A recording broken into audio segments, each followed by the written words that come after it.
Oh Padre Celestial, Señor, estamos ahora delante de tu presencia, queremos estar bajo la influencia de tu santa palabra. Permite, Señor, pues que a través de ella tu Espíritu Santo pueda abrirse camino a nuestro corazón para que podamos, Señor, entender y asimilar cuál es el mensaje, Señor, que tú tienes para nosotros los creyentes en este tiempo que estamos viviendo con todas las cosas, Señor, que nos ha tocado ver y experimentar. Permite, Señor, pues que podamos estar dispuestos a asimilar el mensaje que tienes para nosotros y poner nuestra vida en armonía con tu santa y divina voluntad. En el nombre santo de nuestro Señor Jesucristo te lo suplicamos y pedimos. Amén. Amén. Bien, hermanos, sí me gustaría que ustedes pudieran tener la Biblia a la mano. Me gustaría que alguno de ustedes participara por este medio en las lecturas para que sea algo más dinámico, no sea un monólogo, sino que podamos realmente, pues, cada uno de nosotros compartir el mensaje y participar en él, ¿ok? Eh, Ustedes saben, todos los que estamos viviendo en esta tierra, pues están sucediendo muchas cosas. Lo más común de lo que se habla hoy en día y que muchos de nosotros probablemente pues, hemos sido afectados de una forma muy directa y muy fuerte es el asunto de la pandemia del COVID-19, algo pues que no se pensaba que sucedería en un tiempo donde la ciencia ha aumentado tanto, donde hay tantos principios de salubridad, donde hay tantos avances científicos y podemos ver pues cómo esto ha matado tantas personas de, y ha estado pues afectando y haciendo mucho daño a la humanidad. Por otra parte, nosotros podemos ver cosas que nunca antes se había visto con tanta fuerza, como los movimientos LGTB han ido tomando bastante espacio en nuestra vida social en todos nuestros países, aunque este lugar a donde estoy actualmente, Estados Unidos, viene a ser uno de los lugares donde más se manifiesta, no es el único lugar, se ha estado manifestando en nuestros países en Latinoamérica, cómo este movimiento ha agarrado fuerza y ha estado pues incrustándose en forma legal como algo normal en nuestra vida social.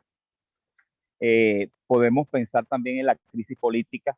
Gracias a los medios de comunicación, nosotros podemos estar al tanto de lo que está pasando en Chile, lo que pasa en Colombia, lo que está pasando en Perú, lo que ha estado pasando en Venezuela, los acontecimientos recientes en Cuba. Todos estos asuntos pues muestran que hay una inestabilidad de gobernabilidad en el mundo y se muestra también pues cómo lamentablemente pues la fragilidad humana no puede mantener el control, la paz y la estabilidad en la forma de gobernar, ¿ok? Por supuesto, tenemos eh, muchos desastres que se están dando. Hay terremotos, se están dando maremotos, todas estas cosas de las cuales es tan común que nosotros ya no hemos como habituado, como que si fuera algo normal, cuando realmente no lo es. Entonces, es importante o es oportuno que nosotros nos hagamos la pregunta y ahí es donde viene el tema, que me gustaría que pudiéramos verlo más que como un sermón, como una manera de reflexionar. En medio de todo esto, ¿cuál es el mensaje oportuno que Dios tiene para el creyente en este tiempo que nos ha tocado vivir? ¿Qué mensaje tiene Dios para cada uno de nosotros? Es importante que podamos definir primeramente qué es un mensaje oportuno. ¿Qué es realmente un mensaje oportuno? Un mensaje oportuno, mis hermanos, es una advertencia, es un consejo, es una información, es una noticia que se da en el momento apropiado, en la ocasión precisa para tomar una buena decisión. Nuestros pioneros en la iglesia le llamaría la verdad presente, ¿ok? Y a través de las edades, nosotros vemos que siempre ha habido una verdad presente, siempre ha habido un mensaje oportuno que permite que podamos tomar las decisiones apropiadas antes de que venga la catástrofe, las dificultades o los problemas, ¿ok? Podemos pensar en algunos ejemplos bíblicos. Por ejemplo, tenemos el clásico que es el mensaje de Noé. Recordemos nosotros que antes del diluvio, 120 años antes, Dios había pedido a este profeta, a este patriarca, a Noé, que presentara un mensaje al mundo, un mensaje de que la tierra iba a ser destruida por un diluvio. Lamentablemente, pues ese mensaje, aunque fue dado con anticipación, aunque fue dado con tiempo, solamente fue atendido por 8 personas. Y solamente 8 fueron las que pudieron alcanzar la salvación. Otro ejemplo bíblico que podemos tomar es el caso del mensaje que Dios envió a través del profeta Jonás a la ciudad de Nínive. Fue un mensaje que fue dado, hermanos, 40 días antes de la destrucción de esta ciudad. Podemos notarlo en Jonás capítulo 3, versículo 4.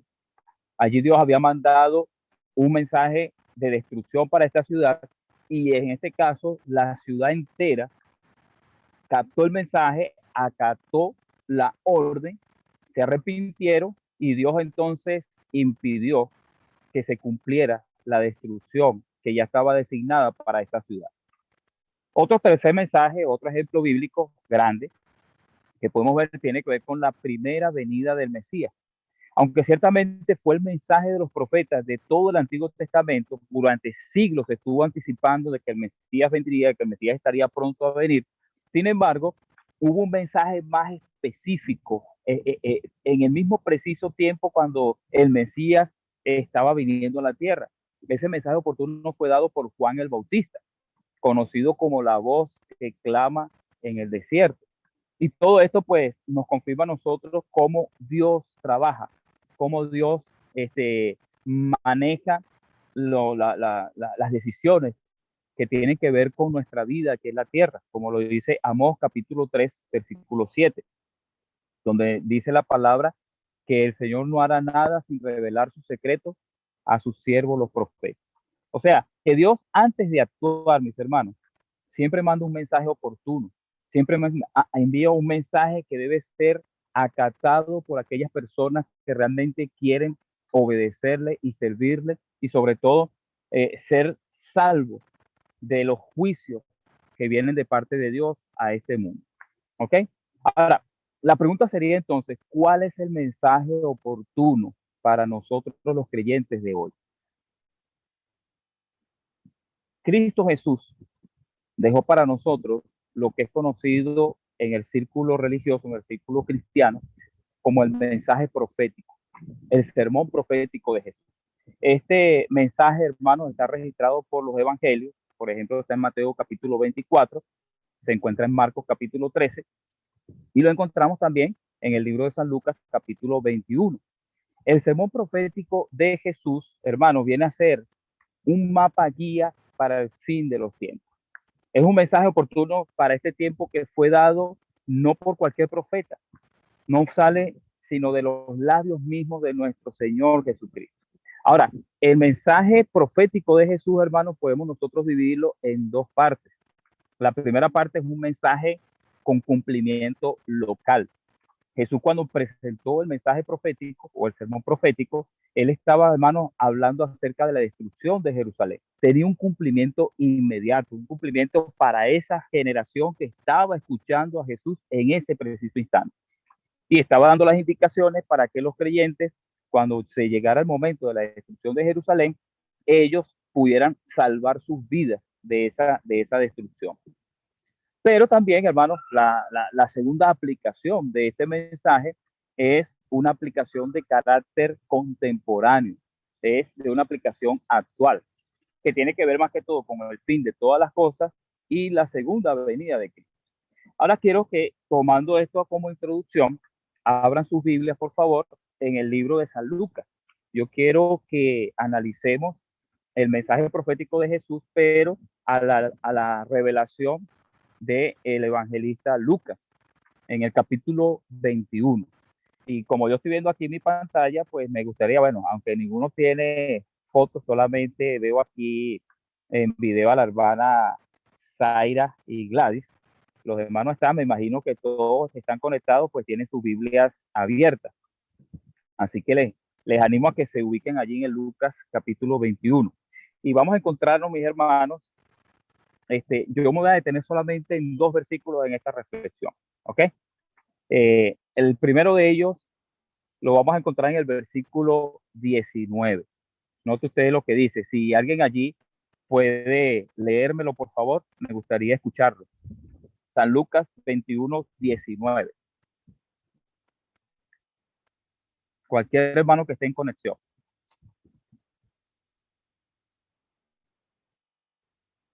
Tiene que quitar tiene que abrir su micrófono para que se pueda escuchar el mensaje, por favor. Con vuestra paciencia ganaréis vuestras almas. Qué interesante, mis hermanos, que solamente Lucas registra esta porción en el sermón profético. Me gusta la variedad porque se amplía el mensaje, ¿ok? Y noten ustedes que ahí Lucas dice, el Señor Jesucristo dijo, ¿verdad? Que con vuestra paciencia ganaréis vuestras almas, ¿ok? Me gustaría que cerraran otra vez el micrófono mientras no están leyendo para que no se interrumpa el mensaje que estamos presentando. ¿Está bien? Gracias. Ok. Entonces, miren ustedes, de acuerdo a lo que dice el Lucas 21:19, dice que se va a ganar nuestras almas por medio de la paciencia. Pero hay otras versiones de la Biblia que mencionan otras palabras y nos van a servir para nosotros ampliar un poco más la idea de lo que quiere presentarnos el texto. Por ejemplo, la versión nueva versión internacional, igual como la traducción del lenguaje actual, dice, si ustedes se mantienen firmes hasta el fin, se salvarán. Entonces no es solamente paciencia, sino que es la palabra cual, firmeza. Si nosotros vamos a la Biblia textual, la traducción dice de esta manera, ganad vuestras almas con vuestra perseverancia.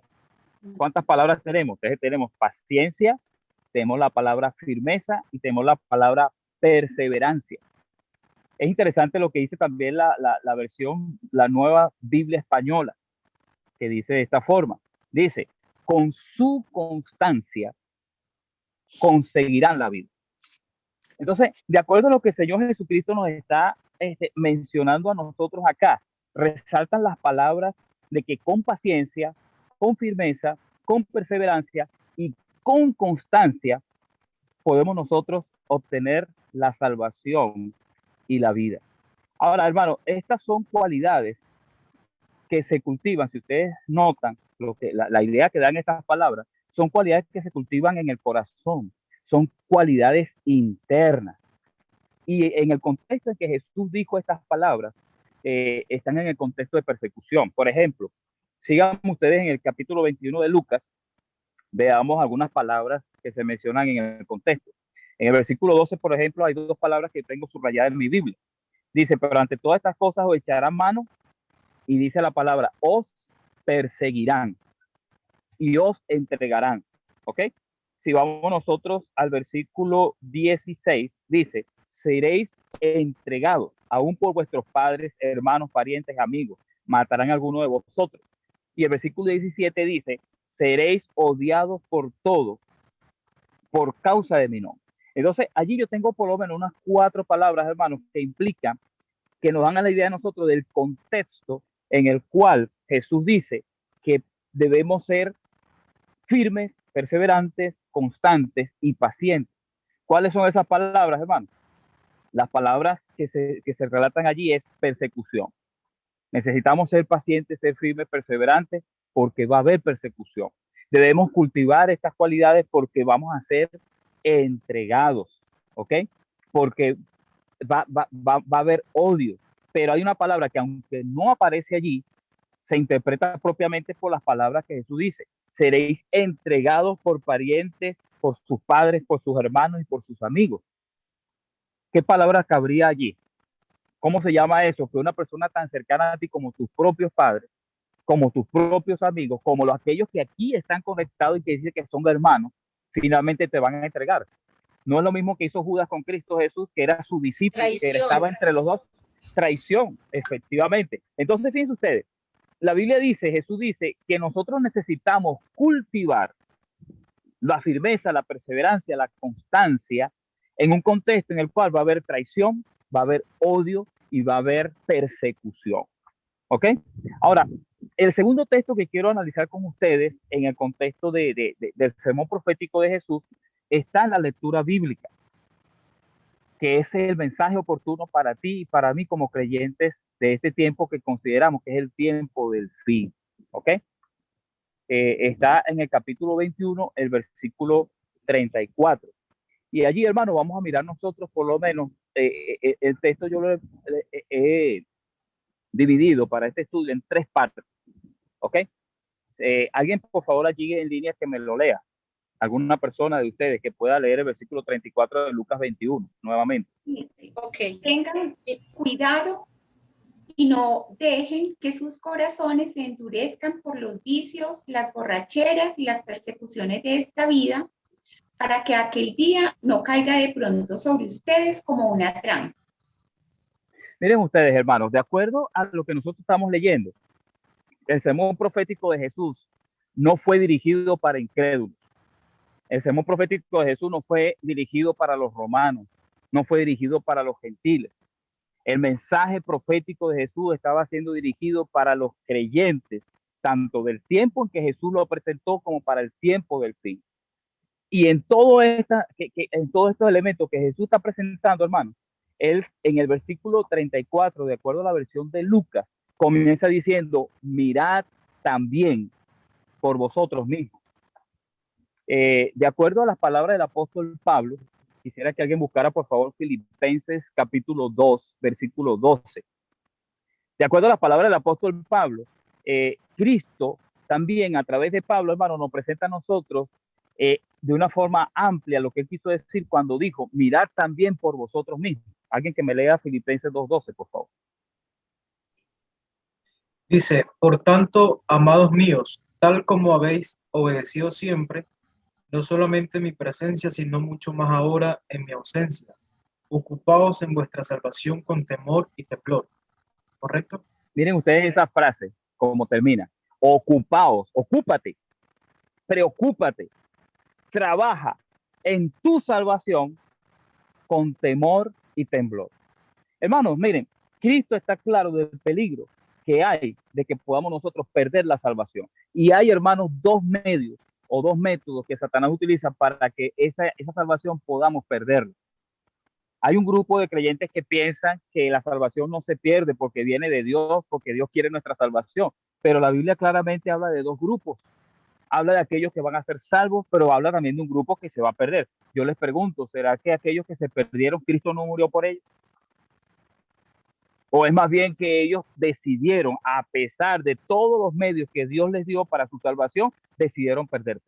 Ahora, ¿qué lleva a una persona, hermano, a descuidar o a perder la salvación? Son 2 elementos. El primero es el engaño. Y Jesús, cuando comienza su sermón profético, precisamente dice, mirad que nadie os engañe. Satanás va a hacer todo lo posible por engañarnos. ¿Para qué? Para que no vayamos al camino que nos conduce a la salvación. Pero el otro elemento, hermanos, es el descuido. Es el descuido. Y por esa razón, Cristo presenta esa advertencia a los creyentes para el tiempo del fin. Cuídense de no perder la salvación, porque van a haber engaños o ustedes pueden llegar al descuido. Pueden descuidar su vida personal, su vida espiritual. Tenemos el ejemplo del apóstol Pedro. Buscaremos allí en el libro de San Mateo, sin perder Lucas capítulo 21, por favor. En Mateo capítulo 16. Y vamos a leer la experiencia de Pedro, 2 versículos que vamos a leer allí. Es el versículo 17 y 23. Miren ustedes, por ejemplo, lo que dice el versículo, y esta es una experiencia que ustedes ya manejaban, ya conocían. Cuando Jesús comenzó a preguntarle a ellos, ¿quién dice la gente que es el Cristo? Y al final le pregunta a los discípulos, ¿y ustedes quién dicen que soy? Y Pedro se levanta y dice que él es el Hijo de Dios. Y entonces Jesús le responde, bienaventurado eres, Simón, hijo de Jonás, porque no te lo reveló carne ni sangre, sino mi Padre que está en los cielos.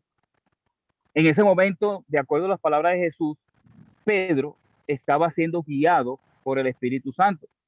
Sin embargo, inmediatamente más adelante, hermano, el versículo 23 nos dice a nosotros que en ese mismo instante Jesús le dirige estas palabras a Pedro. Pero él, volviéndose, dijo a Pedro, quítate de delante de mí, Satanás, me eres tropiezo, porque no pones la mira en las cosas de Dios, sino en la de los hombres. Entonces, de acuerdo a la experiencia, hermanos, que nosotros vemos en el apóstol Pedro, hoy podemos estar aquí, hoy podemos estar consagrados, hoy podemos decir que somos adventistas, hoy podemos decir que somos buenos, pero ¿cuánto tiempo eso puede cambiar de forma repentina? ¿Cuántas personas fieles que conocimos hoy no están aquí con nosotros? Tal vez alguna persona que les trajo el evangelio ya no está con ustedes. Tal vez una persona que usted sabe y conoce por la trayectoria que tenía en la iglesia, hoy en día es una persona incrédula, es una persona que está fuera de los caminos de Dios.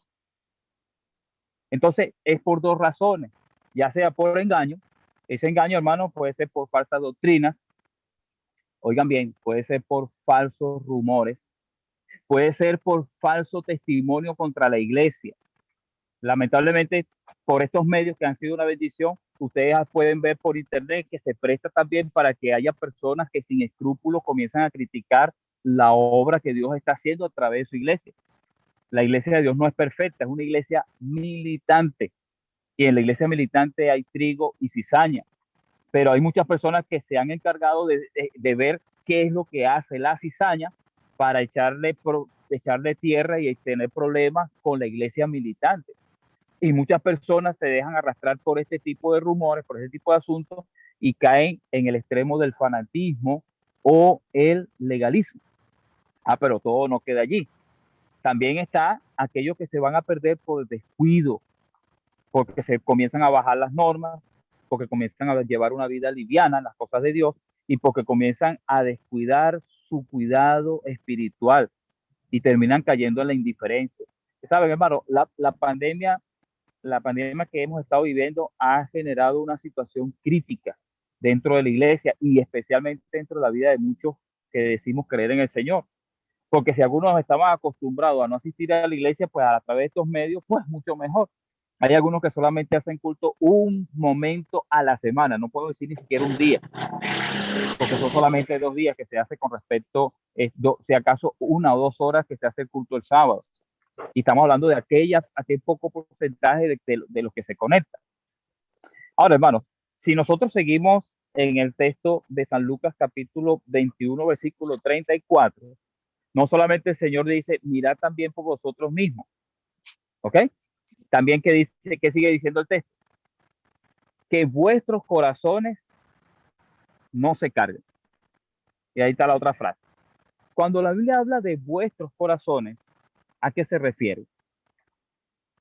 Se refiere a la mente. Y tenemos, por ejemplo, alguien que me lee allí el libro de Proverbios, capítulo 4, versículo 23. La advertencia que el Espíritu Santo nos da a través del sabio Salomón con este texto. Proverbios 4, 23. ¿Cómo dice?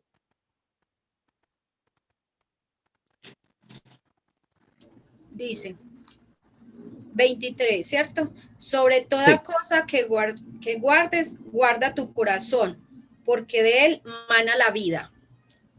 Ok. Entonces dice usted, de acuerdo a la versión de traducción de la Biblia actual y la nueva versión internacional, la palabra guardar Dice, significa cuidar. Exacto. Ahora, la pregunta que tenemos que hacernos nosotros, si cuando el Señor Jesucristo está diciendo, miren ustedes por vosotros mismos, que su corazón ¿qué? No se cargue, y ya vamos a hablar de esa palabra, ¿verdad? Cuando el Señor dice que debemos cuidarnos, que debemos guardar nuestro corazón, ¿cómo debemos guardarlo? ¿Cómo podemos guardarlo? La única manera, hermano, es procurar vivir en integridad. Tenemos que procurar, por la gracia de Dios, vivir en integridad. Y vivir en integridad no es solamente en la calle, ser honestos en el trabajo. Eso empieza en la casa, cuidando las avenidas del alma.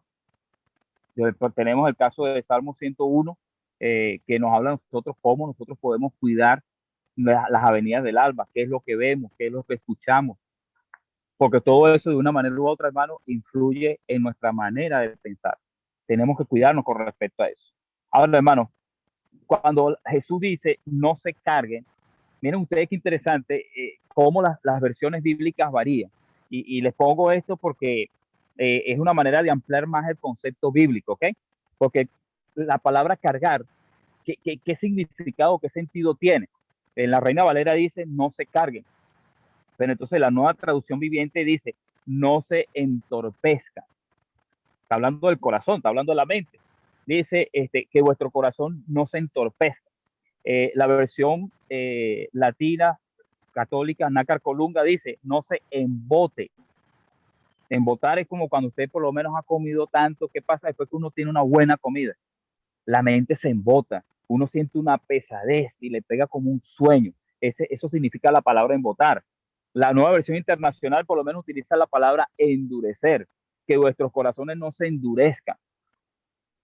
Quiere decir que el corazón ya no es dócil, ya no es perceptivo, sino que al contrario, hermano, es difícil de captar las cosas.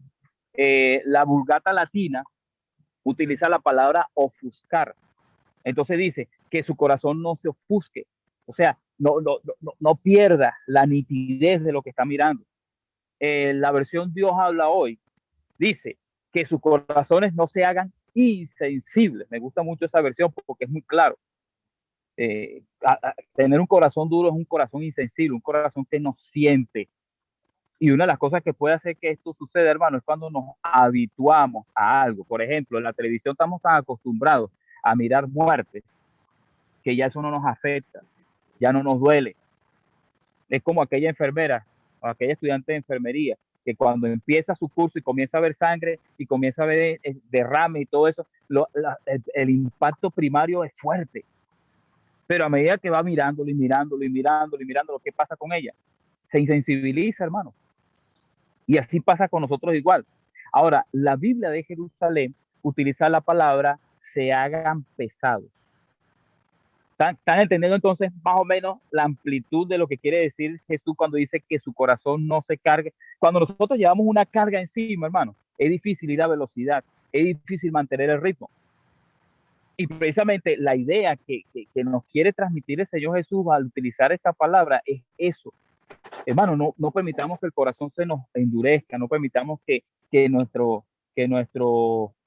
sentidos se emboten, que se entorpezca nuestras decisiones.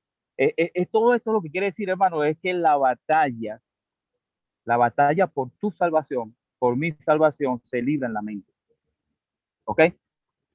Ahora yo les pregunto, ¿qué puede cargar? ¿Qué puede embotar? ¿Qué puede aturdir la mente? Según Jesús, en este sermón y en el texto que estamos examinando, son 3 cosas. ¿Cuántas, hermanos? 3. ¿Cuántas? 3. 3 cositas. Vamos a leerlo en el versículo. ¿Quién me lee Lucas 21:34? Otra persona que no haya leído, por favor. No importa que no le veamos la cara, pero que otra persona lea para saber si están ahí en conexión.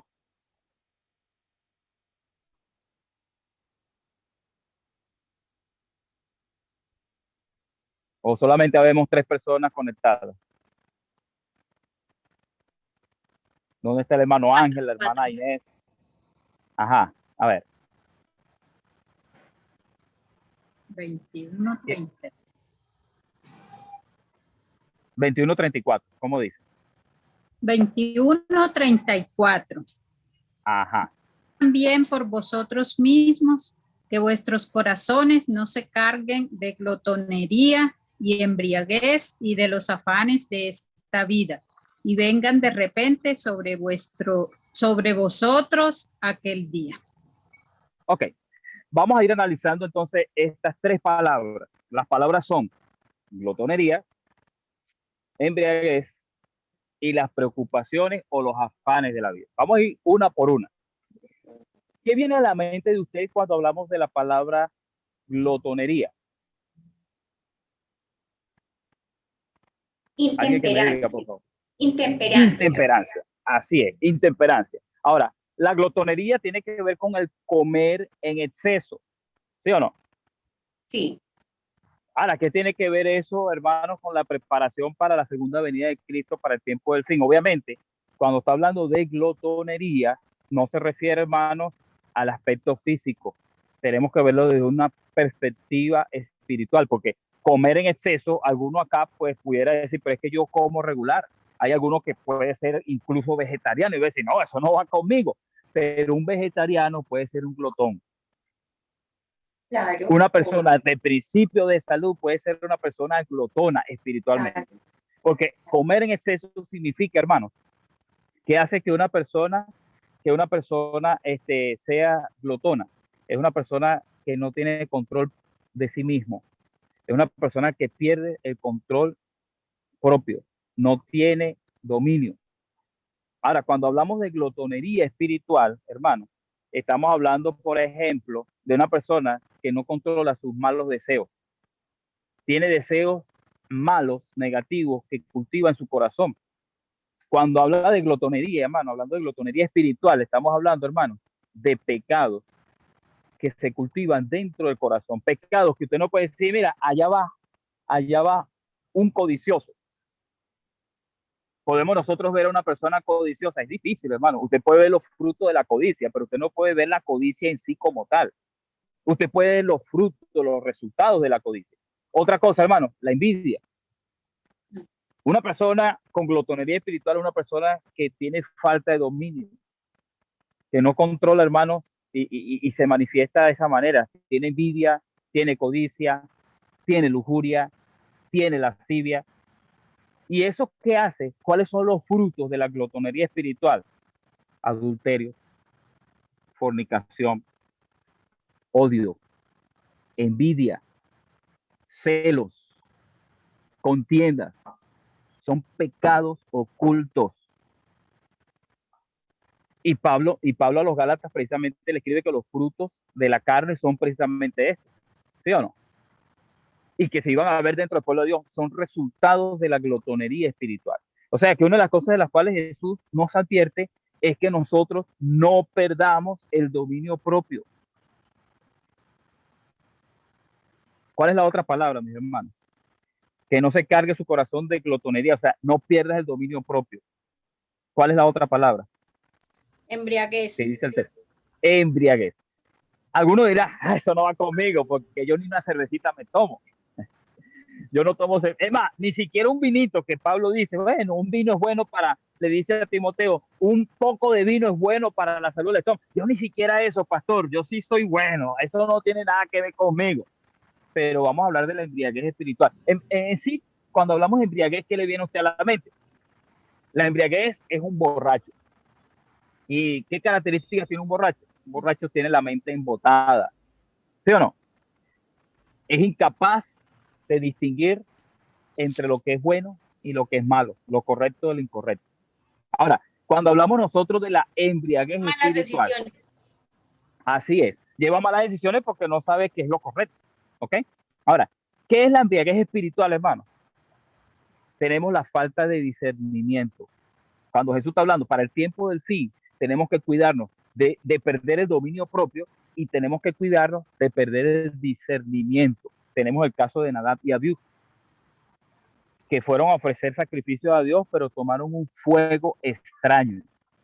Recuerden que ustedes que Dios mismo fue quien encendió ese fuego para las ofrendas del altar del incienso.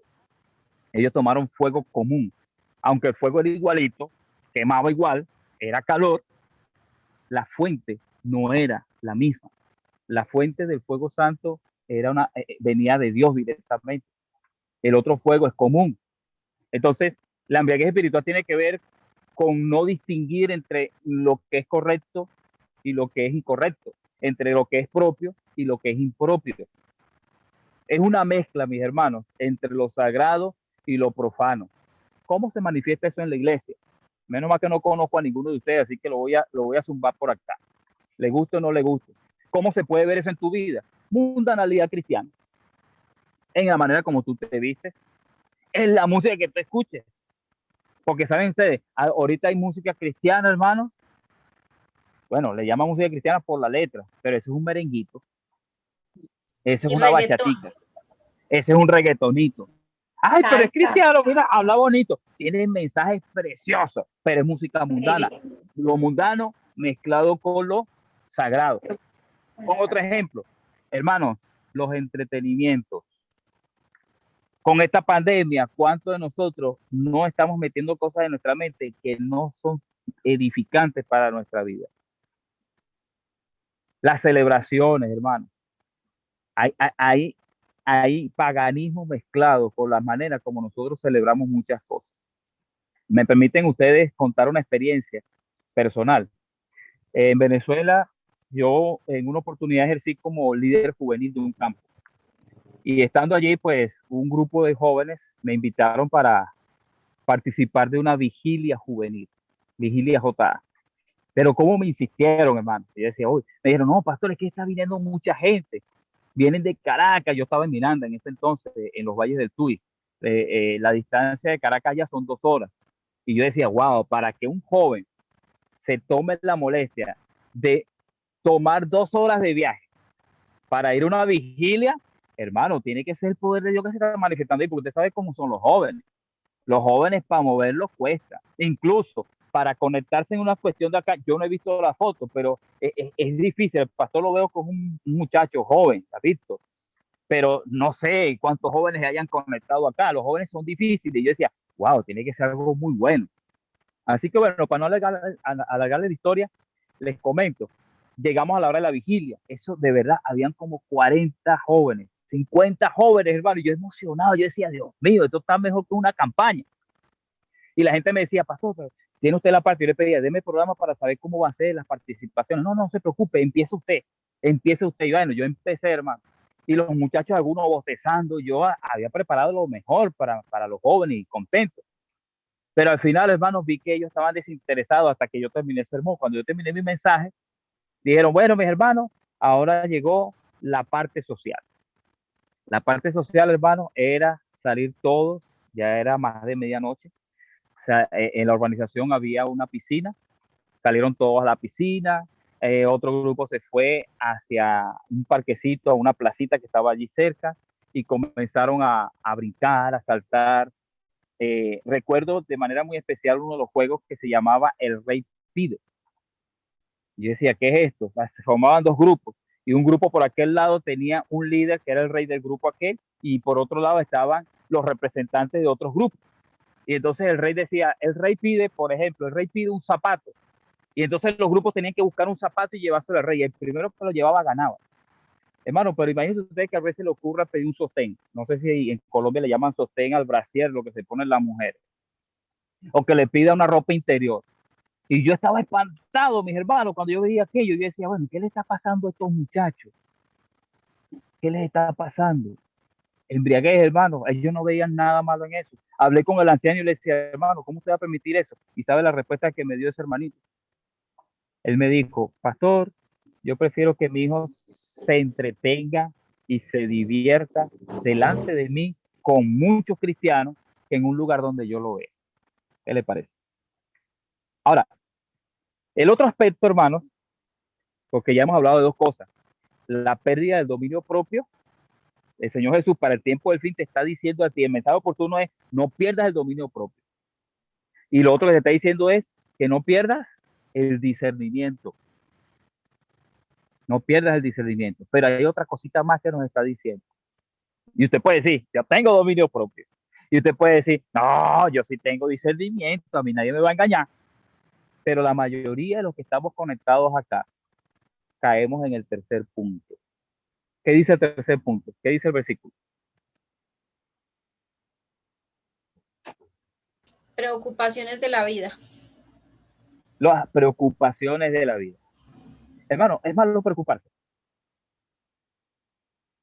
¿Usted cree que es malo preocuparse?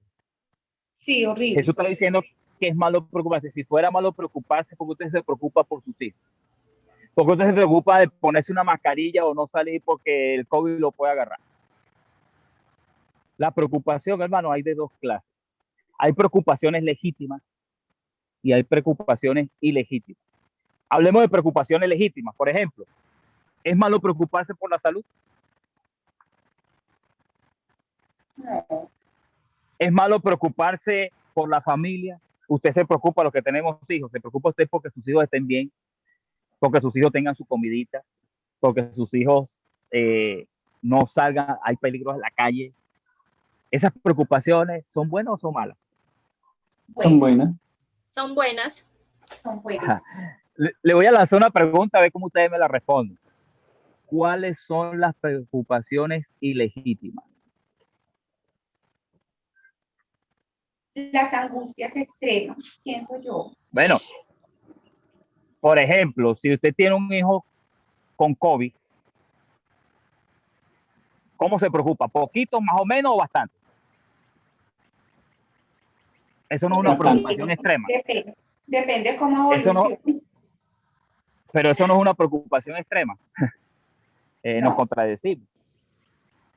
Si usted se angustia, o sea, las preocupaciones ilegítimas, para resumirlo, es el exceso de las preocupaciones que mencioné anteriormente. Es llevar al extremo del sacrificio de lo legítimo. Por ejemplo, hermano, hay padres, hay personas aquí, lo voy a decir porque no conozco a nadie. Hay personas aquí conectadas, por ejemplo, que han abandonado a sus hijos por el exceso de trabajo, porque hay que cuidarlo, es que hay que mantenerlo, es que si yo no trabajo, ellos no comen. Pero ¿qué tiempo le das tú a tus hijos? ¿Cuántos hijos abandonados están aquí? Por eso es que no están conectados. Porque no tuvieron padres que se preocuparon de su vida espiritual, sino que se preocuparon porque ellos pudieran tener para comer, pudieran tener para vestirse. Porque la vida que nosotros llevamos en Latinoamérica, nuestra vida, lamentablemente es así. Usted trabaja y de broma alcanza para comer. Y entonces, ¿qué hemos hecho? Por preocuparnos porque a ellos no les falte nada, les faltó lo más importante, la relación con sus padres. Otro ejemplo, hermanos, el ejercicio espiritual. Hay gente, hermanos, que están tan afanados con tantas cosas. Por ejemplo, la universidad. Hay gente que tienen que estudiar, tienen que prepararse y entonces descuidan, hermanos, no son sino adventistas del séptimo mediodía por la mañana, 2 horas. Hay proyectos personales. Nosotros necesitamos darle techo a la familia. Nosotros tenemos que tener un trabajo más estable. Nosotros tenemos que pensar en el futuro y en base a eso sacrificamos el tiempo de la iglesia. Hay gente que como tiene que levantarse temprano para trabajar, entonces no hacen culto matutino. Yo estoy hablando de otro, no estoy hablando de los que están aquí metidos, pero usted sabe, conocemos personas que no hacen culto en la mañana porque tienen que salir temprano al trabajo, porque tienen que salir temprano a la universidad. El exceso de lo legítimo, hermano, es lo que hace que las preocupaciones no sean correctas. Estamos viviendo, hermano, en la era del estrés. Vivir el estrés es llevar todo al extremo. Todo al extremo. Y eso, hermano, precisamente en el tiempo que estamos viviendo, donde usted está preocupado, usted dice que lavate las manos y usted está pendiente de todas estas cosas, todos estos asuntos que le quitan, le roban la paz, le roban la tranquilidad, le roban la seguridad. ¿Cómo termina el texto que estamos estudiando? ¿Cómo termina el texto? ¿Quién me lo dice?